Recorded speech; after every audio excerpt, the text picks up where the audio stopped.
Hey everyone, welcome back. This is Asha Dawson, owner and lead planner of Event Productions by Jen, and I'm so glad that you're here.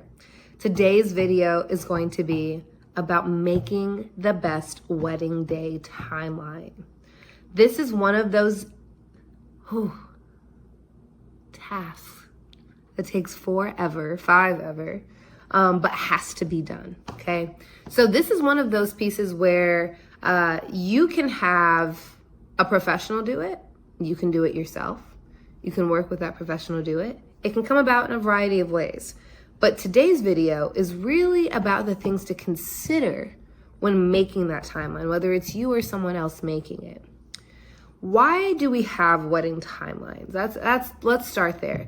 Why not just have everybody show up when they're supposed to show up and let the day flow as it's supposed to be? Ceremonies at 5, everything else to follow, right? Why is it not that simple? Well, the truth of the matter is that there are plenty of weddings that happen that way, and it is that simple. Unfortunately, what ends up happening is that ceremonies can start late.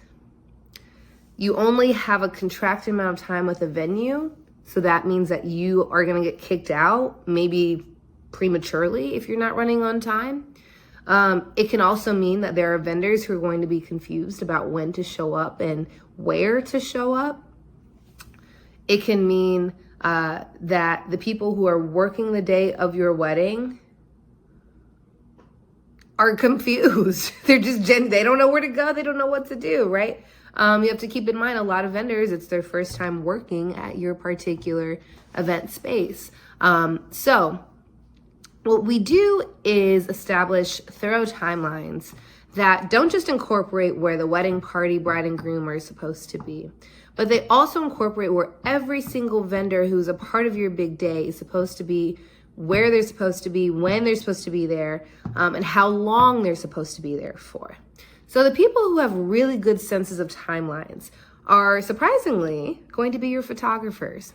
Your photographers and videographers have tons of experience in making sure that a specific amount of things are done in a specific amount of time, and they know about how much time that has to be done to do it. And so they are the people who know the flow of the day because they're the only ones who are going to be capturing every moment of the day.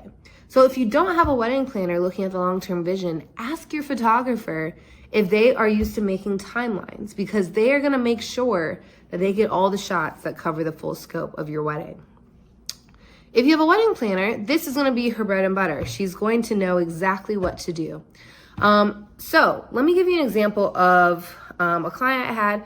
They were wonderful. I love them so much, but just were not very on time. Just not on time.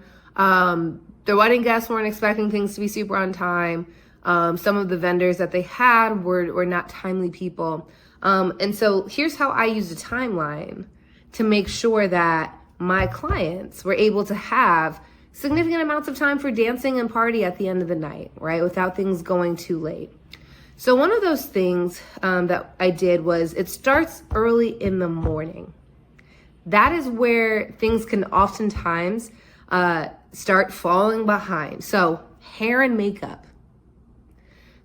When we don't have hair and makeup running on time, that means things are flowing well into 12 o'clock, 1 o'clock, 2 o'clock. Oh no, I still have to get over to my venue because I was getting ready at the hotel, right? So it starts by having great dialogue with whoever is supporting hair and makeup that morning, okay? You're in great shape if the bride and bridesmaids are doing their own, but oftentimes that's not the case. There's usually a professional artist who is there doing those services, and oftentimes trying to get through a lot of people for that day.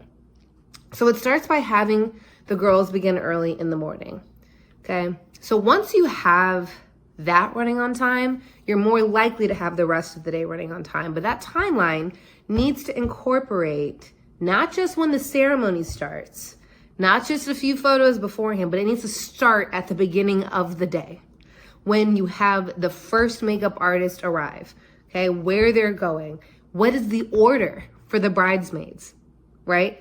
Who needs to be where and when? What's the absolute latest? Will there be food? That needs to be built into the timeline. People have to eat, right? So will there be food, and who is delivering that food?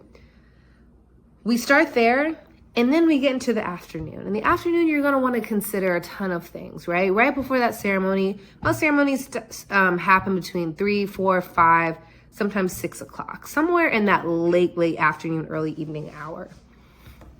So you have to consider, where are people eating? Where are they landing? Where can they put their things?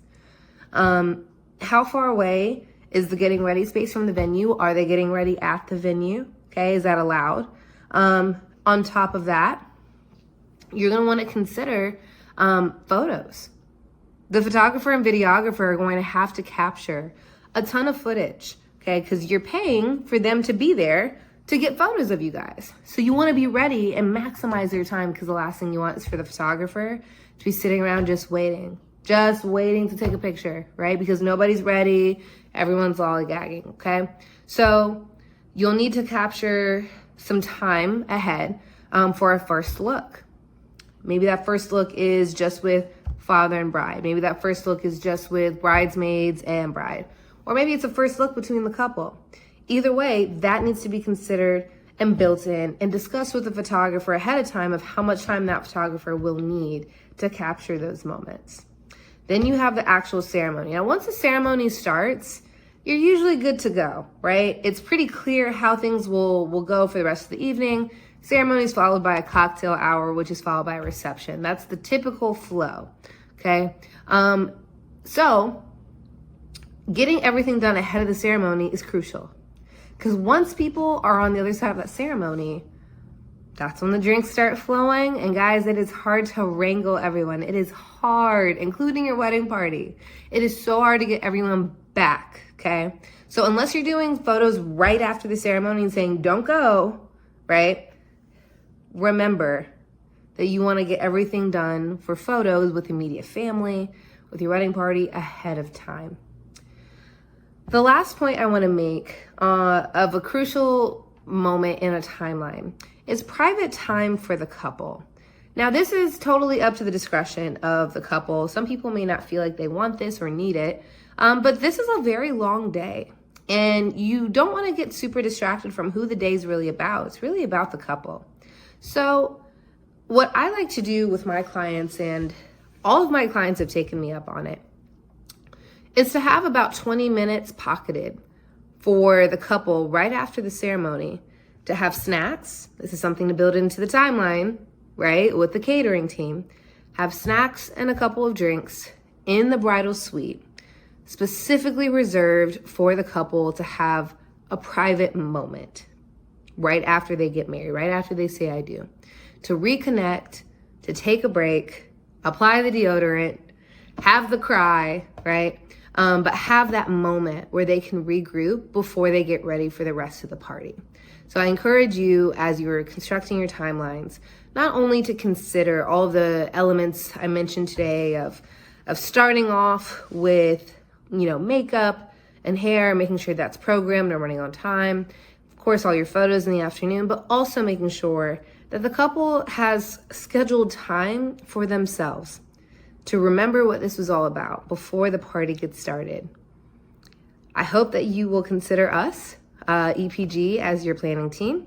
If so, subscribe, inbox us. We are available for a free consultation. So I hope to see you next time.